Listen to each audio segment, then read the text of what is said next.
ಕೇರಳ ಕಾಸರಗೋಡಿನಲ್ಲಿ ಮನೆಯೊಂದರ ಅಡಿಯಲ್ಲಿ ಸೆಪ್ಟಿಕ್ ಟ್ಯಾಂಕ್ಗಾಗಿ ಗುಂಡಿ ಅಗೆಯುತ್ತಿದ್ದ ವೇಳೆ ಬೃಹತ್ ಸುರಂಗವೊಂದು ಪತ್ತೆಯಾಗಿದ್ದು, ಆತಂಕಕ್ಕೊಳಗಾದ ನಿವಾಸಿಗಳು ಮನೆಯಲ್ಲಿ ವಾಸಿಸಲು ಭಯಪಡುತ್ತಿದ್ದಾರೆ.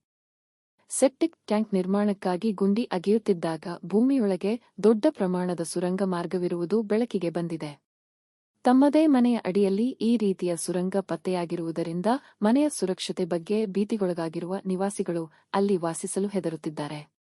ಇದು ಹಳೆಯ ಕಾಲದ ಸುರಂಗವೇ ಅಥವಾ ಐತಿಹಾಸಿಕ ಹಿನ್ನೆಲೆಯುಳ್ಳದ್ದೇ ಎಂಬ ಬಗ್ಗೆ ಸಾರ್ವಜನಿಕರಲ್ಲಿ ಭಾರೀ ಚರ್ಚೆ ಹಾಗೂ ಆತಂಕ ಮೂಡಿದೆ.